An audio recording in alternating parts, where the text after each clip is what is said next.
लखीमपुर खीरी मामले के बाद पूरे देश में इस वक्त हंगामा हो रहा है। जो विपक्षी दल हैं वो लगातार सरकार को घेरने का प्रयास कर रहे हैं। मैं इस वक्त बाराबंकी में हूँ और यहाँ पर समाजवादी पार्टी की तरफ से कैंडल मार्च निकाला गया है।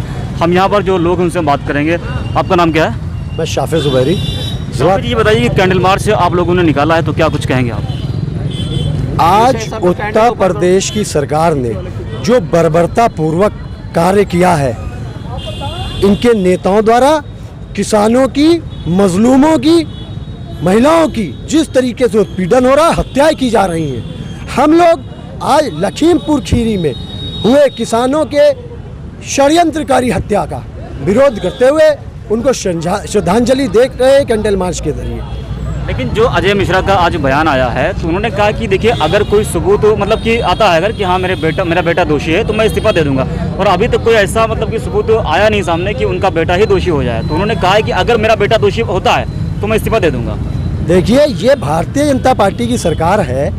इन्होंने हर समय केवल झूठ का सहारा लेके वो यहाँ तक पहुँचे हैं। वो उत्तर प्रदेश की जनता को केवल झूठ के दम पर जीतना चाहते हैं, परंतु जनता समझ चुकी है और इसका फैसला 2022 में जनता करेगी। आज ये किसानों की लड़ाई देश और प्रदेश की बच्चे से बच्चा जन जन लड़ाई लड़ रहा है। सिर्फ समाजवादी पार्टी नहीं लड़ रही है, जन जन लड़ रहा है और पूरे उत्तर प्रदेश की जनता इनको उखाड़ने का काम 2022 में करेगी। अखिलेश यादव को जाने नहीं देगा वहाँ पर लखीमपुर खीरी, वो हाउस अरेस्ट थे, उसके बाद वो बाहर निकले। तो अब आगे की जो रणनीति है वो क्या होगी? आगे की रणनीति हमारे राष्ट्रीय अध्यक्ष जी बताएंगे कि हमें क्या करना है, लेकिन मौजूदा हालात को देखते हुए हमें अजय मिश्रा और टेनी को इस्तीफा देना चाहिए और नैतिकता के आधार पर पूरी बीजेपी सरकार को यहाँ पे इस्तीफा देना चाहिए। मोदी सरकार को भी इस्तीफा देना चाहिए और सभी पीड़ितों को 1-1 करोड़ रुपए और सरकारी नौकरी देने का ऐलान करना चाहिए। ये बताइए कि जो 1 करोड़ रुपए की बात हुई थी उसमें क्या हुआ कि 45 लाख रुपए पे बात उसमें हो गई फाइनल। तो जो बात पहले हुई थी, 3 दौर की बातचीत हुई थी लखीमपुर खीरी में, राकेश टिकैत की मौजूदगी में बातचीत हुई थी, तो क्या वजह थी कि 1 करोड़ से हटकर 45 लाख बात आ गई?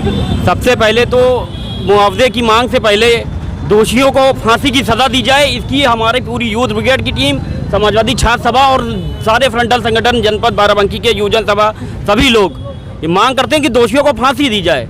मुआवजे से हमारे किसान भाइयों की जो है शहादत को एक तरीके से आप खरीदने का काम कर रहे हैं। जिस तरीके से आप पूंजीपतियों को अपनी सरकार में बैठाकर ये भाजपा के लोग सरकार की सारी संपत्तियों को बेच रहे हैं, तो और जो लोग आवाज उठाएंगे उनको कुचल दोगे। अभी तक कोई कार्रवाई नहीं हुई है, अभी तक कोई कार्रवाई नहीं है। हम लोग सबसे जो है पूर्ण रूप से सबसे पहली मांग हम लोगों की है कि दोषियों को फांसी दी जाए।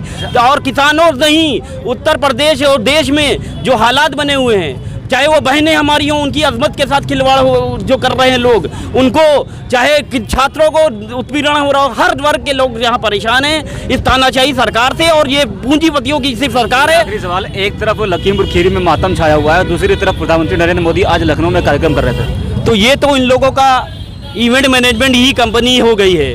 मैंने जैसे कहा ना कि पूंजीपतियों की पार्टी होगी, जैसे पूंजीपतियों का होता है, सेमिनार होते हैं, बिजनेस मीट होती है, ये Bharatiya Janata party business meet के तरीके से काम कर रही है, एक प्राइवेट लिमिटेड कंपनी की तरह काम कर रही है। क्योंकि इसमें जो लोग हैं उनके जो पूंजीपतियों के दम पर इन सरकार चला रहे हैं, तो उनके आगे ये बोल नहीं सकते, और जो बोलता है उनको कुचलने का, दमन का कार्य कर रहे हैं। और हम समाजवादी लोग इसका विरोध करते आए और हमेशा करते रहेंगे। जय हिंद, जय भारत, जय। देखने वाली बात जो कि आखिरकार इनका असर कितना पड़ता है सरकार पर और क्या कुछ कार्रवाई आगे होती है।